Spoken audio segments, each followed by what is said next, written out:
ಇಂದು ನಾವು ಒಂದು ಕುತೂಹಲಕರವಾದ ವಿಷಯವನ್ನು ಕಲಿಯಬಹುದು. ಅಕ್ಷರ ಸರಣಿ, ಕಳವಾಗಿರುವ ಅಕ್ಷರಗಳು. ಈ ರೀತಿಯ ಪ್ರಶ್ನೆಯಲ್ಲಿ ಕೆಲವು ಅಕ್ಷರಗಳು ಕಳವಾಗಿರುತ್ತವೆ. ನೀವು ಸರಿಯಾದ ಅಕ್ಷರಗಳನ್ನು ಪತ್ತೆಹಚ್ಚಿ ಸರಣಿಯನ್ನು ಪೂರ್ಣಗೊಳಿಸಬೇಕು. ಸಾಮಾನ್ಯವಾಗಿ ಈ ಅಕ್ಷರಗಳು ನಿರ್ದಿಷ್ಟವಾದ ಪ್ಯಾಟರ್ನ್ನಲ್ಲಿರುತ್ತವೆ. ನಾವು ಈ ಅಕ್ಷರಗಳನ್ನು 3, 4 ಅಥವಾ 5 ಅಕ್ಷರಗಳ ಗುಂಪುಗಳಾಗಿ ವಿಭಜನೆ ಮಾಡಿದರೆ ಪ್ಯಾಟರ್ನ್ ಸ್ಪಷ್ಟವಾಗಿ ಕಾಣಿಸಬಹುದು. ಉದಾಹರಣೆಗಳು.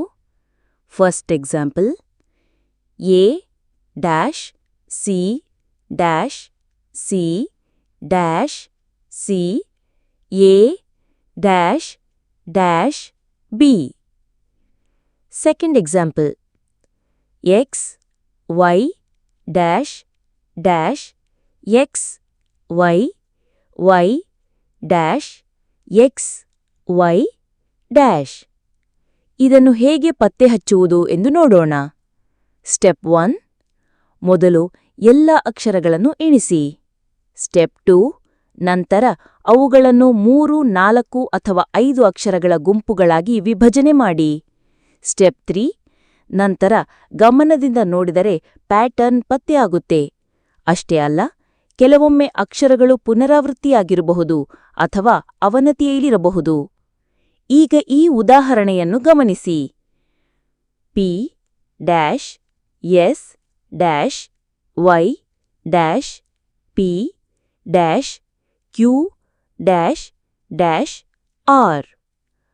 Option 1: Q Q S S P P Q Q. Option 2: P P Q Q R R S.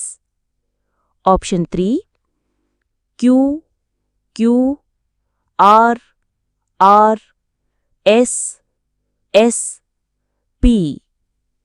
Option 4: S S P P Q Q R. ಇಲ್ಲಿ ಒಟ್ಟು 16 ಅಕ್ಷರಗಳಿವೆ.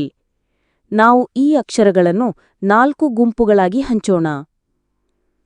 P dash R S dash R dash P dash R dash Q dash S dash R. ಗಮನಿಸುತ್ತಿದ್ದರೆ ನಾವು pattern ನೋಡಬಹುದು. ಎರಡನೆಯ ಅಕ್ಷರ ಮೊದಲು ಬರುತ್ತದೆ ಹಾಗೂ ಮೊದಲನೆಯ ಅಕ್ಷರ ಕೊನೆಯಲ್ಲಿ ಹೋಗುತ್ತದೆ. ಹೀಗಾಗಿ ಪೂರ್ಣ ಗುಂಪುಗಳು ಇಂತಾಗುತ್ತವೆ: P Q R S, Q R S P, R S P Q, S P Q R.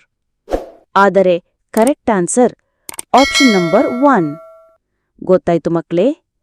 ಇದೇ ರೀತಿ ಪ್ರಾಕ್ಟೀಸ್ ಮಾಡ್ಕೊಳ್ಳಿ. ಧನ್ಯವಾದ.